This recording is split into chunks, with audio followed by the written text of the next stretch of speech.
Bonjour, nous sommes le 12 décembre 2021. Mon nom est Claude Laferrière, maître Claude Laferrière. Euh, le sujet que nous allons aborder dans cette vidéo est très particulier, singulier à la limite, toujours dans une perspective d'éducation populaire et tout ça sans frais. Je n'accepte aucune donation, je ne vise aucune donation, aucune contribution de quelque nature que ce soit. Donc, cette vidéo va porter sur le fait d'être catholique en 2021 dans le contexte très particulier de la loi sur la laïcité de l'État, appelée aussi loi 21. Et à cet égard, je dois dire que mon commentaire, qui est une opinion personnelle, bien entendu, mais qui vise d'une certaine manière tous les croyants, qu'ils soient juifs, musulmans, bouddhistes, catholiques protestants, méthodistes, calvinistes, luthériens, les croyants en général, en fait tous ceux qui croient dans l'existence d'un Dieu comme une substance immatérielle et immobile, une sorte de point d'appui dans l'univers en quelque sorte, eh bien mon propos pourrait les intéresser. Mais spécifiquement, je vais viser aujourd'hui la situation des catholiques. Évidemment, c'est mon opinion personnelle dans le contexte de la laïcité de l'État. D'abord, je dois dire, évidemment, je vais consulter mes notes de temps à autre. Vous comprendrez que cette vidéo, comme toutes mes vidéos, sont faites de façon assez spontanée, gratuite, et je ne fais pas un show, je ne fais pas un spectacle, je ne cherche pas à obtenir des donations, je fais simplement de l'éducation populaire, comme ça s'est fait à une certaine époque en France, au Collège de France, ou comme parfois certains intellectuels, avant que nous tombions dans une sorte de fascisme étatique, les intellectuels pouvaient parler. Manifestement, depuis les 2 dernières années, et ça avait commencé auparavant, il y a de plus en plus d'intérêts économiques qui se mêlent au monde de l'intelligentsia et qui fait en sorte qu'il y a de moins en moins de voix indépendantes. Pour prendre l'exemple, si vous voulez, de Jean le Baptiste qui annonçait la venue du Christ, là, ben là maintenant, des Jean de Baptiste qui crient dans le désert, ben, il n'y en a pas beaucoup. Hein? Donc, ce que l'on voit à la télévision, dans les organes, et ce qu'on appelle les mainstream, c'est pas mal toujours le même narratif qu'on nous répète sans cesse. Donc, comment arriver à avoir une pensée indépendante dans ce monde un peu bizarre?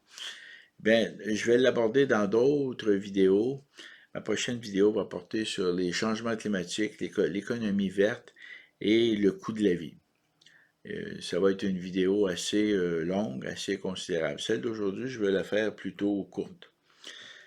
Bon, revenons à nos moutons. Là. Bon. Le sujet d'aujourd'hui porte sur être catholique et la loi sur la laïcité de l'État. Bon, on entend souvent les chantres du parti au pouvoir nous raconter les valeurs québécoises, hein, qu'il faut se conformer, qu'il y a en quelque sorte un ensemble, un corpus iuris, en guillemets, de valeurs québécoises et que ce parti-là au pouvoir prétend les défendre. Je ne le nommerai pas, tout le monde le connaît, je ne nommerai pas non plus le chef de ce parti, tout le monde le connaît. Euh, voilà. Les valeurs québécoises. Bon. Lorsqu'on parcourt la province de Québec, de Gaspé à Gatineau, de Matagami, Chibougamau jusqu'à Lac-Mégantic, la frontière américaine, qu'est-ce qui nous frappe? N'est-ce pas? Qu'est-ce qui nous frappe? Lorsqu'on va sur la côte nord, à Rivière-au-Tonnerre, par exemple, qu'est-ce qui nous frappe? Paysage, bien sûr. Mais à part les paysages, ce qui est l'œuvre de la mère nature, si on est panthéiste, si on est croyant, c'est l'œuvre de Dieu. Mais qu'est-ce qui nous frappe? Dans les villes, dans les villages. Je vais vous donner moi, ce qui m'a frappé. Puis je pense que ça en a peut-être frappé quelques-uns ou quelques-unes d'entre vous. Ce sont les églises.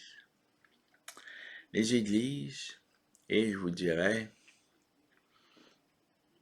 tous les couvents, les collèges, les monastères, en fait, tout ce qu'on va appeler le parc immobilier de l'Église catholique au Québec, qui est immense et qui exprime notre histoire.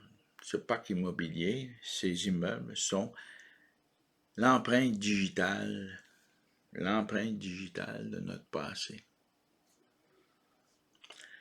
Et peut-être dans notre présent aussi, et peut-être dans notre futur. Mais pour le parti au pouvoir et son chef, non. Ça, c'est le patrimoine. Ça relève de la partie privée de la personne humaine. Pas de la partie publique. C'est pas dans le domaine public. L'Église n'est pas dans le domaine public. Quand vous voyez une bâtisse au milieu d'un village, ça fait partie du patrimoine, ça fait partie du passé. Ça n'a aucune actualité réelle pour le parti au pouvoir et son chef. Donc, on a affaire à une vision, je vous dirais, très manichéenne. Vous avez le public et le privé. Et le privé n'a pas à se mêler du public et le public n'a pas à accepter la présence du privé dans son domaine. Voilà. Pourtant, toute l'histoire publique du Québec a tourné jusqu'à la Révolution tranquille autour de l'Église catholique. Et comprenez-moi bien, non seulement le parc immobilier, là, mais les enseignements aussi. Et quels étaient ces enseignements, n'est-ce pas, qui se faisaient dans le parc, dans les immeubles, dans le parc immobilier?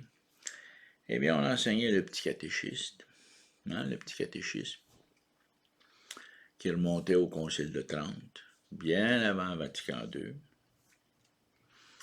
Et on y apprenait, entre autres, les 10 commandements, la loi de Moïse, les tables de la loi qu'il a reçues lorsqu'il était sur le mont Sinaï. Ces 10 commandements, c'est un seul Dieu. Tu reconnaîtras, n'est-ce pas? Père et mère, tu honoreras la famille. Tu ne voleras pas, tu ne tueras pas, et ainsi de suite. Ceux qui veulent consulter sur Google, il y a amplement d'informations sur les 10 commandements, the 10 Commandments. Hein? Parce que parfois, Google, avec le français, on sent qu'ils sont un peu inconfortables. Hein? Donc, il faut aller avec the 10 Commandments aussi. Donc, c'était ça, la base de l'enseignement. Les 900 numéros du petit catéchisme, c'était ça, la base. Il y avait aussi, il ne faut pas l'oublier, ça c'était l'ancienne alliance, c'est l'Ancien Testament, ça. Ça concerne beaucoup la communauté juive, qui sont nos frères dans l'esprit, nos frères de cœur. Et la deuxième partie de cet enseignement, c'était la nouvelle alliance, c'est-à-dire ce qu'on retrouve pour l'essentiel dans le Sermon sur la montagne. Ne fais pas aux autres ce que tu ne voudrais pas qu'on te fasse, et se réconcilier avec ses ennemis. La loi du pardon. Un pardon qui a une limite néanmoins. Hein? Lorsque Jésus était crucifié, il y avait le bon larron, il y avait le mauvais larron. Le bon larron a rejoint le Seigneur au paradis. Le mauvais larron he's burning in hell where he belongs. Voilà. Donc, ici, vous parcourez les églises de France, surtout dans le sud-ouest, Et dans le sud-est aussi, mais là je ne veux pas rentrer trop dans les détails, mais j'en ai visité plusieurs.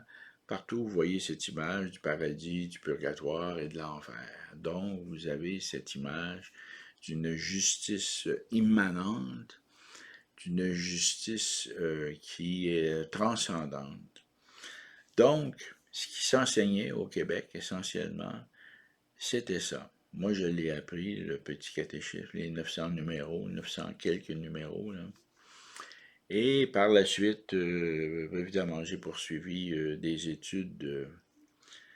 J'ai d'abord été, bon, je ne vais pas m'étendre sur ma vie personnelle, là, mais j'ai connu l'enseignement du marxisme au sens large et au sens fort au Cégep du Vieux-Montréal où je suis allé, où finalement l'enseignement de la philosophie se limitait à la philosophie allemande.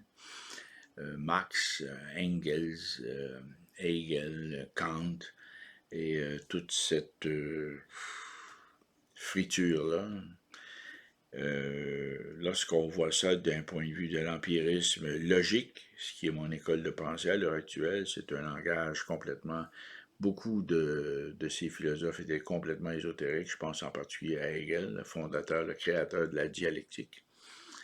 Et voilà. Donc, mais je ne vais pas m'étendre là-dessus. Mais tout ça pour vous dire que nous avions au Québec, à une certaine époque, un enseignement de la théologie, de la morale qui était très clair, qui s'inspirait du docteur angélique Thomas d'Aquin, saint Thomas d'Aquin, et qui était finalement des extraits de la somme théologique.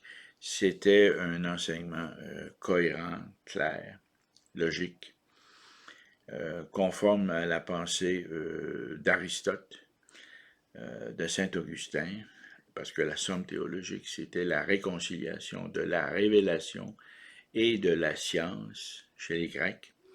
Donc, l'héritage gréco-romain, il y avait aussi une influence romaine jusqu'à un certain point. Et évidemment, la révélation chrétienne par, si vous voulez, le biais de la Bible, qui était l'ouvrage de référence important. Donc, ce que la loi sur la laïcité vient de faire, c'est de mettre au rencard un héritage intellectuel et, je vous dirais, le parc immobilier sous forme de patrimoine, de souvenirs du passé, de ce qui n'existe plus, puisque maintenant il y a le chef et son parti, n'est-ce pas? Le reste, c'est du privé, c'est pas dans le public, n'est-ce pas? Les 10 commandements, là, non. On oublie de dire que les 10 commandements de Moïse sont les fondements du droit criminel en Occident. C'est pas rien, ça. C'est pas rien. Et ça, c'est dans le domaine public.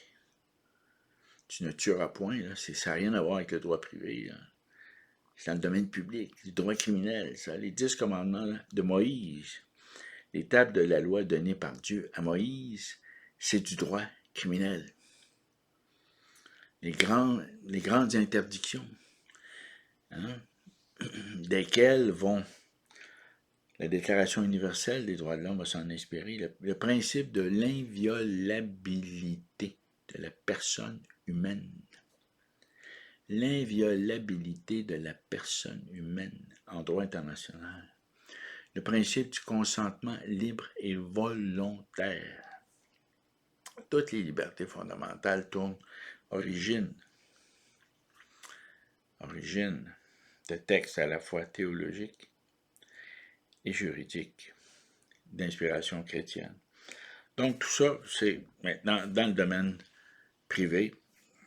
C'est ce que, finalement, c'est l'effet de la loi sur la laïcité. Mais ce qui est important de noter, c'est qu'avant d'adopter la loi 21, le parti au pouvoir et son chef sont allés à l'Assemblée nationale avec l'accord de l'Assemblée nationale, l'unanimité de l'Assemblée nationale, sont allés arracher le crucifix, enlever le crucifix, excusez-moi, enlever le crucifix avec des gants blancs de l'Assemblée nationale pour le placer dans un endroit digne, mais à l'écart. On a oublié un petit détail. Et là, je vais y arriver. C'est qu'au-dessus du crucifix, qu'est-ce qu'il y a à l'Assemblée nationale? Les armoiries de la monarchie britannique. Eh oui. Et qu'est-ce qu'il y a dans les armoiries de la monarchie britannique? La fusion de l'Église anglicane et de l'État. Donc, le Dieu devenu roi. Henri VIII devenu chef de l'Église anglicane, comme Élisabeth II, la chef de l'Église anglicane. Donc, les symboles du christianisme sont toujours là, mais le chef et son parti n'ont pas touché aux armoiries britanniques qui sont toujours très présentes à l'Assemblée nationale. Pourquoi? Par bravoure, ou pour d'autres raisons, n'est-ce pas? La peur de la réaction. Parce que le Canada est sous l'empire de la monarchie. Je vous invite à consulter mes 2 vidéos sur la monarchie. Bon, je vais apporter maintenant quelques précisions sur la notion de laïcité telle que perçue par nos frères et nos voisins anglais, français et américains.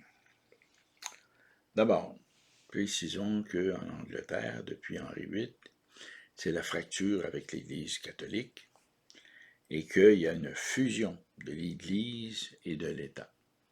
Ce qui veut dire que des notions théologiques, des notions spirituelles peuvent intervenir dans le domaine public et font partie du domaine public. Il n'y a pas une séparation du privé et du public. Et lorsqu'on parle, par exemple, de l'avortement, eh bien, on aborde une question privée dans le domaine public. Voilà. La décision Morgentaler est une décision publique. Donc, les débats qui pourraient avoir lieu sur l'avortement ne sont pas des questions d'ordre privé, mais des questions d'ordre public.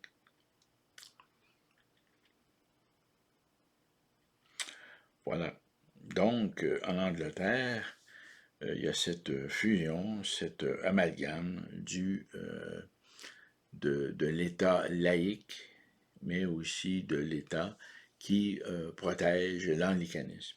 Ce qui a mené à une certaine époque, d'ailleurs, avec des rois qui se sont succédés depuis Henri VIII jusqu'à Élisabeth II, ce qui a amené à une certaine époque, au début, à l'époque de Georges II et de Georges III, on exigeait des citoyens qu'ils fréquentent l'Église anglicane sur une base régulière et qui prêtent serment au roi et qui fassent la lecture du book intitulé The Book of Prayer. Okay? Donc, il y avait une obligation, si vous voulez, de fréquenter l'Église et d'affirmer sa fidélité au roi. Et bien sûr, tout ça, ça a créé énormément de problèmes parce qu'il y avait des catholiques en Angleterre, entre autres dans la communauté écossaise. On connaît l'histoire des Stuarts et de l'influence de la France sur la dynastie des Stuarts. Et toute l'histoire de Marie, reine, Mary Queen of Stuart. Bon, je ne vais pas entrer dans des détails historiques, je suis porté à dériver, là. Et disons qu'à ce moment-là, il y avait une certaine, je vous dirais, une certaine rigidité qui fait en sorte que des catholiques et des puritains vont être expulsés d'Angleterre et vont peupler ce qui va devenir les États-Unis d'Amérique. Donc, vont peupler la colonie britannique d'outre-Atlantique. Et bon, voilà. Et au fil des années, le Parlement de Westminster a adopté ce qu'on appelle des Toleration Act, qui vont faire en sorte qu'on va tolérer les catholiques en territoire anglais. On va leur permettre, par exemple, de se porter candidat à des élections, éventuellement d'occuper des fonctions exécutives. Mais ça va se faire au fil des années et ça va être très long. et on va imposer les mêmes restrictions aux Écossais. Hein, les Anglais reprochaient beaucoup aux Écossais d'être trop près de la France de Louis XV, de Louis XVI, et surtout à l'époque de Louis XV, différentes tentatives initiées par M. de Choiseul, dis-je, pour envahir l'Angleterre. Les Français, à l'époque de Louis XV, avaient l'obsession, dans la foulée de la guerre de 7 ans, d'envahir l'Angleterre. Et bon, on sait que tout ça, ça a échoué avec le traité de Paris de 1763. Bon, revenons à nos moutons. Donc, les Toleration Act vont faire en sorte que il va y avoir une tolérance qui va se développer au fil des années par rapport aux autres confessions religieuses en Angleterre. Il faut comprendre que la religion anglicane fait partie intégrante de l'institution anglaise et que ça fait partie du domaine public et que ce n'est pas, ça n'a rien à voir avec strictement des convictions privées.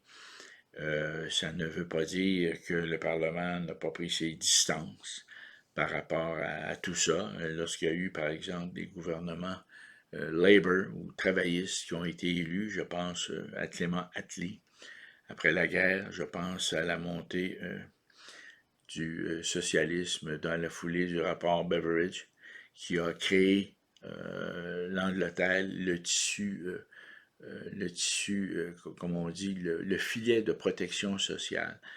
Hein, ce qui va permettre, par exemple, l'émergence d'un fonds de retraite, la santé et sécurité au travail, etc. La limitation du nombre d'heures de travail par semaine, l'amélioration des conditions de travail des travailleurs en général. Donc, il n'y aura pas, si vous voulez, d'incompatibilité entre la religion et l'émergence d'une forme de socialisme modéré en Angleterre, qui est incarné par Clément Attlee, qui va d'ailleurs battre Winston Churchill aux élections de 1945 et qui va reconnaître à Mackenzie King la citoyenneté canadienne, qui va nous reconnaître la citoyenneté canadienne par l'intermédiaire de Mackenzie King, qui était premier ministre à ce moment-là. Et plus tard, bon, Louis Saint-Laurent va continuer l'héritage. Bon, mais je ne vais pas trop m'étendre là-dessus pour finalement arriver au modèle français. Bon, la France, par rapport à la question de la laïcité, a une position, je vous dirais, assez choquante, dans le sens que c'est 1789. On envoie le clergé à la guillotine, tout simplement, là, et ça va s'accompagner avec l'exécution de Louis XVI et de Marie-Antoinette, et bien entendu la Révolution française, les communes, etc., etc. Ce qui va mener la France au plus grand désastre de son histoire, mais dont elle est très fière. On le voit aux Invalides quand on visite Paris, à savoir l'arrivée d'un Napoléon Bonaparte, le chef. Évidemment, Napoléon Bonaparte va virer l'Europe en sang avec ses conquêtes en Autriche, en Russie, où il va se casser la gueule, littéralement. Mais le moment le plus célèbre et le plus, je dirais, le plus héroïque de l'Angleterre par rapport à la France, c'est la bataille de Trafalgar, où l'amiral Horatio Nelson, un militaire de carrière, un marin, très près de la monarchie, et lourdement handicapé, un œil, un bras en moins, qui boitait. Là. Donc, à la tête d'une force navale, la Navy, bien inférieure à celle de Villeneuve et Gravina, eh bien, va imposer une défaite sanglante aux Français et aux Espagnols. Évidemment, ceux qui connaissent l'histoire savent qu'Horatio Nelson va y laisser sa vie, va y laisser sa peau. Mais il a sauvé l'Angleterre d'un monstre appelé Bonaparte. Et ce monstre était français. Ça, il ne faut pas l'oublier. Horatio Nelson a préservé les libertés fondamentales qui remontent à l'époque de la Grande Charte de 1215, ces libertés qu'aujourd'hui on essaie de nous enlever.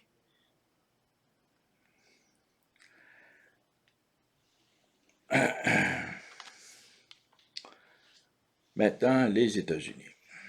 Notre autre voisin qui est très, très important, qui joue un rôle majeur pour notre économie. Quelle est sa position par rapport à la laïcité? Eh bien, c'est In God We Trust, qui était pluribus unium, tous unis dans un, tous différents mais dans un, qui va devenir In God We Trust, ce un étant Dieu. Donc, il n'y a pas de chef, il n'y a pas de président, il y a Dieu comme substance immatérielle et immobile, hein, de laquelle découlent les 10 commandements, le sermon sur la montagne, l'ancienne alliance, la nouvelle alliance. Les États-Unis sont bâtis là-dessus. Qu'on soit républicain ou démocrate, c'est la base de la nation américaine. Et ça, c'est dans le domaine public. Ce n'est pas privé ni public, c'est public. Point à la ligne. Voilà. Donc, on peut comprendre la réaction du monde anglophone lorsqu'ils nous regardent. Ils doivent se dire, les Québécois sont-ils devenus des bonapartistes? N'est-ce pas? Et ça, c'est inquiétant. Maintenant, il faut regarder la racine du catholicisme québécois. Et j'aborde cette question, je vous dirais, à la toute fin. Parce que voyez-vous, il y a une espèce d'hérésie juridique au Québec. Il y a un document que l'on ignore et qui est un de nos instruments constitutionnels les plus importants et qui n'a jamais été abrogé. Je le dis, n'a jamais été abrogé. Montrez-moi un document qui abroge l'acte de Québec de 1774. Qu'est-ce que ça dit, ça, l'acte de Québec de 1774? Lors de ma dernière vidéo, je l'ai mentionné, j'ai abordé rapidement la question, l'importance de 1774. D'abord, c'est la fin du règne de Louis XV, le début du règne de Louis XVI. C'est aussi la fin du règne du pape Clément XIV, le début du règne du pape Pie VI, Clément XIV qui a expulsé, qui a dissous l'ordre des Jésuites, les a fait emprisonner. Pie VI, lui, qu'est-ce qu'il fait? Il les libère, il les envoie aux États-Unis pour, en quelque sorte, évangéliser la nation américaine, où se retrouvent pas mal de catholiques irlandais déjà, mais où il y a pas mal de gens qui sont à la recherche de Dieu dans le Nouveau Monde.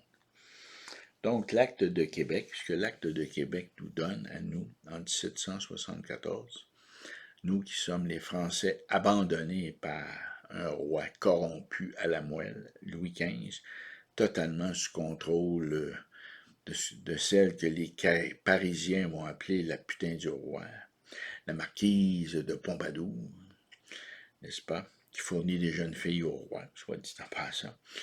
Eh bien, à ce moment-là, en 1774, au Québec, Georges III réalise qu'il doit maintenir l'appui du clergé local s'il veut, en quelque sorte, résister à la tentation américaine. Et cette tentation américaine va être incarnée par John Carroll, qui va se rendre à Montréal, par Benedict Arnold, qui à toute fin pratique va être un traître au service de l'Angleterre et qui va trahir Washington. Mais indépendamment de cette problématique, pour Georges III, c'est important que les Français les Français de la colonie, de la nouvelle colonie britannique, restent fidèles à la couronne. Et pour ce faire, il va en quelque sorte confirmer le rôle de l'Église catholique. Il va nous confirmer le droit de pratiquer la religion catholique à la condition que nous acceptions les protestants sur le territoire de ce qui va devenir le Bas-Canada et ensuite, bon, un peu plus tard, la province de Québec. Eh bien, à cette condition-là, nous allons aussi pouvoir continuer de gérer nos affaires conformément aux us et coutumes de France. Le régime seigneurial va se continuer. On pense aussi, enfin, on fait référence indirectement aux coutumes qui étaient en vigueur en France et que nous, on a importé ici, ce qui va se traduire par le Code civil, hein, le droit civil, ce qui implique indirectement, mais ce n'est pas clairement mentionné dans l'Acte de Québec, le droit de parler français. Puisqu'on peut gérer nos affaires, on le fait en français, donc on continue. Donc, l'Acte de Québec place la religion dans le domaine public, au cœur de nos préoccupations. En fait, on vit en fonction du calendrier liturgique et toute notre existence, finalement, tourne autour de l'agriculture et de la pratique de notre religion, qui est la religion catholique à ce moment-là. Et ça va se continuer de façon ininterrompue jusqu'à la Révolution tranquille, où finalement l'influence de l'Église catholique va céder le pas devant l'émergence d'un étatisme emprunté des différentes écoles sociales, économiques et politiques inspirées de l'Europe continentale principalement. Donc voilà, c'est la raison pour laquelle lorsqu'on nous parle de la laïcité de l'État, en réalité, ce que le parti au pouvoir est en train de faire, ce qu'il a fait, c'est de prendre le livre de l'histoire du Québec, par exemple, et qui comporterait 10 chapitres. Il prend les 9 premiers chapitres, il les fout à la poubelle et garde le 10e chapitre. L'histoire du Québec commence avec la Révolution tranquille. Point à la ligne. Avant ça, il ne s'est rien passé. C'est dommage. C'est une façon de dire qu'une partie de notre histoire tombe dans le domaine privé, qu'en quelque sorte, ça n'a pas beaucoup d'importance. Et ce qui importe à l'heure actuelle, c'est l'État laïque qui s'inspire directement de 1789 et de Bonaparte. Et c'est dommage que nous en soyons rendus là. Parce que quant à moi, nous sommes et nous resterons une nation fondamentalement catholique et très ouverte aux autres confessions, qu'il soit que nos frères soient musulmans, juifs ou protestants, de quelque confessionnalité que ce soit. Mais le principe de l'existence de Dieu est fondamental pour les croyants.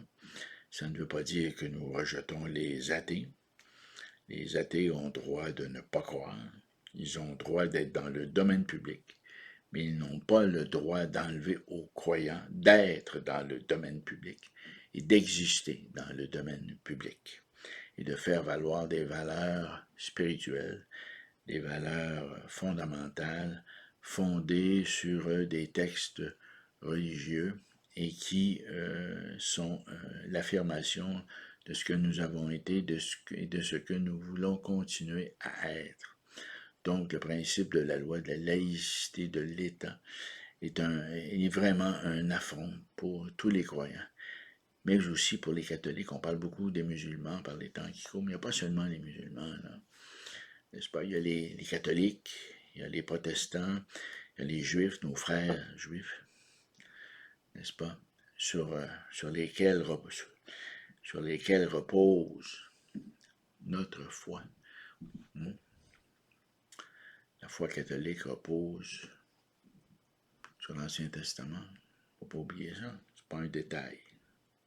Vos frères juifs sont très importants. Et il faut ouvrir les bras aux musulmans aussi, parce qu'eux aussi, ils ont cette croyance en Dieu, un seul Dieu tu adores. Donc, voilà. C'était tout pour aujourd'hui, en ce dimanche 12 décembre 2021. Donc, si vous avez le temps aujourd'hui, vous pouvez toujours faire une prière si vous êtes croyant. Et si vous êtes incroyant, si vous êtes athée, eh bien, vous pouvez tester tout ce que je viens de vous dire à la lumière des faits, à la lumière de l'histoire. Et vous pouvez toujours communiquer avec moi à claudelaf@hotmail.com. CLAUDELAF @hotmail.com. Je me ferai un plaisir de vous répondre. Donc, à toutes et à tous, un bon dimanche et une bonne semaine. Que Dieu vous bénisse.